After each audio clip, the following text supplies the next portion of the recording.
Alkisah ada seorang raja yang bijaksana dan dicintai rakyatnya. Ia memerintah dengan adil dan bijaksana. Sehari-hari dia memikirkan untuk memajukan negeri dan kemakmuran rakyatnya. Sang raja tidak mempunyai putera. Raja dan permaisuri kemudian bertekun berdoa sambil berpuasa. Beberapa bulan kemudian permaisuri mengandung dan permaisuri melahirkan anak laki-laki yang diberi nama Amatmude. Di saat umur Amatmude belum genap setahun, ayahnya meninggal dunia. Karena Amatmude masih kecil, maka yang menggantikan posisi raja paman Amatmude. Pakcik itu bernama Raja Muda, namun sayang setelah diangkat menjadi raja Pakcik Raja Muda mengasingkan Amatmude dan ibunya. Mereka diasingkan ke sebuah hutan terpencil karena ingin menguasai kerajaan sepenuhnya yang menjadi hak Amatmude. Namun permaisuri tetap tabah dan ia membesarkan Amatmude dengan penuh kasih sayang. Tahun demi tahun berlalu Amatmude pun tumbuh menjadi anak yang cerdas dan tampan. Di saat permaisuri dan Amatmude pergi ke sebuah desa di pinggir hutan untuk menjual ikan, ia bertemu dengan saudagar kaya yang merupakan sahabat suaminya dulu. "Mengapa Tuan Putri dan putra mahkota berada di tempat ini?" tanya saudagar kaya itu. Permaisuri pun menceritakan semua kejadian yang telah menimpanya dan sang saudagar segera mengajak mereka ke rumahnya serta membeli semua ikannya.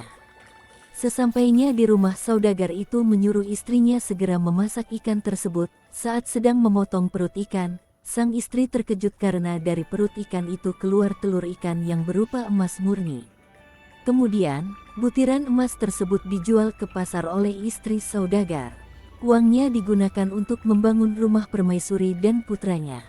Keadaan permaisuri dan Amatmude pun berubah menjadi orang kaya berkat telur-telur emas dari ikan.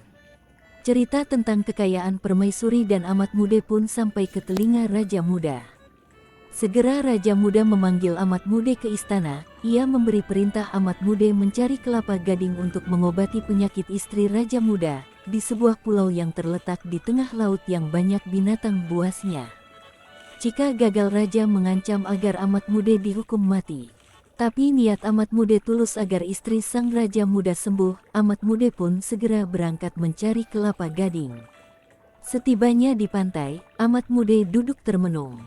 Tiba-tiba, muncul di hadapannya seekor ikan besar yang bernama Silenggang Raye, didampingi oleh Raja Buaya dan seekor naga besar.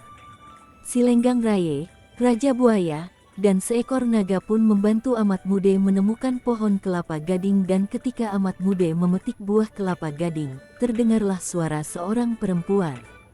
Si perempuan berkata, "Siapapun yang berhasil memetik buah kelapa gading, dia akan menjadi suamiku." "Siapakah engkau?" tanya Amatmude. "Aku Putri Niwer Gading," jawabnya. Amatmude cepat-cepat memetik kelapa gading. Setelah turun dari atas pohon kelapa, ia melihat Putri Niwer Gading dan takjub akan kecantikannya. Amatmude pun mengajak sang putri pulang ke rumahnya bertemu permaisuri untuk dipersunting. Setelah menikah, Amatmude beserta istri dan ibunya berangkat ke istana menghadap raja untuk menyerahkan buah kelapa gading. Kedatangan Amatmude membuat Raja Muda terkejut.